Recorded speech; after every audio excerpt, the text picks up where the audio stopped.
Salut les amis, aujourd'hui on anime.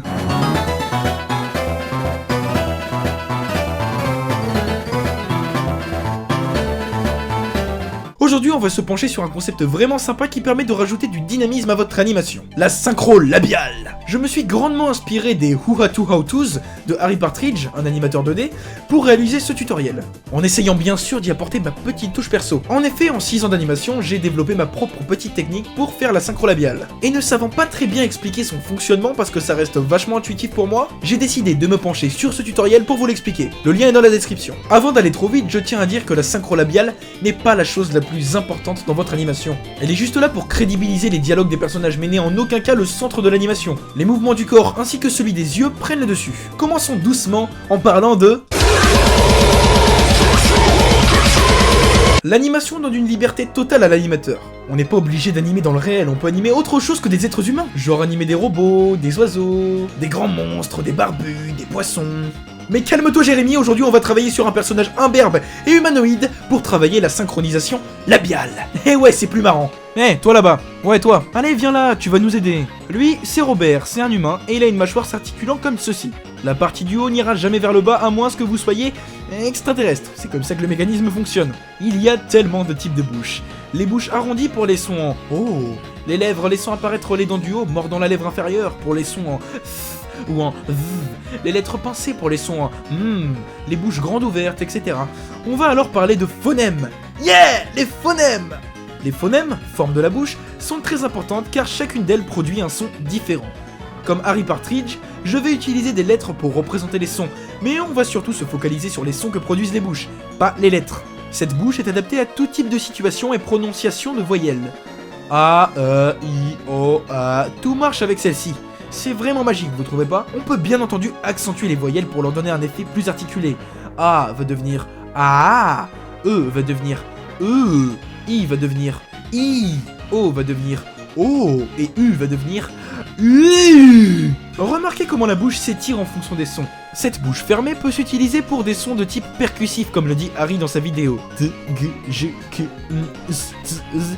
Cette bouche marche avec tous ces types de sons. Cette bouche marche si vous voulez prononcer des mots en R.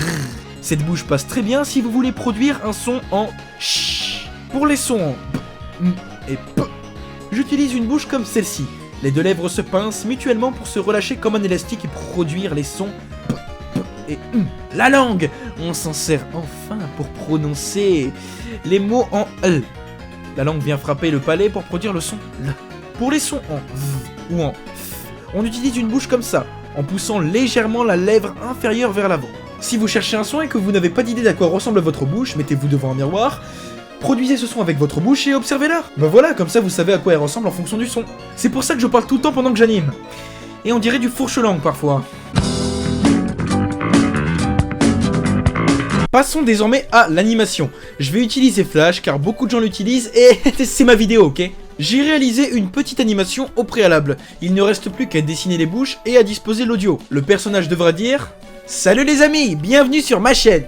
Cette phrase préalablement enregistrée est sur mon bureau. Pour l'importer, je vais créer un calque dans Flash, puis je vais importer mon son. Aller dans Fichier et importer dans la bibliothèque. Une fois importé, sélectionnez votre calque, puis allez dans les propriétés de ce calque à droite de l'écran. Dans la fenêtre son, vous allez sélectionner comme nom celui de votre fichier et vous allez cliquer sur synchronisation en continu. Comme ça, tout bougera en même temps. Maintenant, on peut passer à l'animation de la bouche. Verrouillez le calque sur lequel le son est disposé et créez un nouveau calque sur lequel vous allez animer la bouche indépendamment du corps de votre personnage. Le but de la synchro labiale va être de faire glisser le curseur de votre timeline vers la droite. Et à chaque fois que vous entendrez un phonème correspondant à ce que je vous ai montré précédemment, vous allez devoir le dessiner sur ce calque. Bon alors on va commencer. Alors déjà pour le début, sachant que le personnage ne dit rien, on va lui faire une bouche fermée. Je rappelle, pour avancer c'est F7. Pour ajouter une image clé vide, et pour maintenir la même image, c'est F6 plusieurs fois. Donc là, on va avancer, et on appuiera sur la touche en fonction de ce qu'on a après. Donc là, le personnage commence à prononcer le phonème en S. Donc on va rajouter la bouche en S, légèrement ouverte, parce qu'on passe d'une bouche fermée à une bouche en S. On avance encore. La même chose, donc on appuie sur F7, on change la bouche, tac, comme ceci, tac.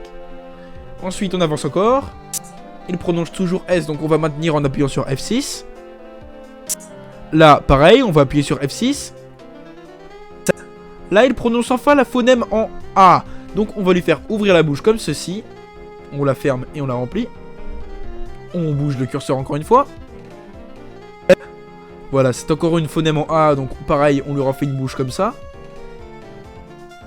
On avance encore une fois le curseur. Là, il commence à prononcer la phonème en L. On l'entend très brièvement, écoutez. Voilà. Donc là, on lui fait la bouche en L, comme ceci. Tac, comme ça. Voilà. Là, la phonème en U. Donc on lui fait une bouche comme ceci. Voilà. Et comme ceci. Voilà. Et après, on peut continuer comme ça pour les amis. Salut les amis, bienvenue sur ma chaîne. Voilà, on vient de faire le mot salut. Quoi? Qu'est-ce que vous dites? C'est long? Ouais, c'est long. C'est même l'une des étapes les plus longues de l'animation. Mais si vous voulez vraiment rajouter ce petit effet, il faudra y mettre de la persévérance et du temps. C'est d'ailleurs pour ça que beaucoup de gens ne se lancent pas dans la synchro labiale. Mais il n'y a pas de véritable technique secrète, hein, c'est juste long. Pour terminer cette vidéo, je vous invite à regarder l'animation complète réalisée pour ce tutoriel. N'hésitez pas à ralentir la vitesse du lecteur YouTube pour observer les phénomènes en détail par exemple. Salut les amis, bienvenue sur ma chaîne. Et voilà, c'est tout pour moi aujourd'hui. J'espère que ce tutoriel vous a plu et vous a aidé à élargir votre culture de la synchro labiale. Si jamais vous voulez un tutoriel précis sur un principe de l'animation ou quelque chose en particulier, n'hésitez pas à me le laisser dans les commentaires. Je vous souhaite à tous une bonne journée ou une bonne soirée. Ciao!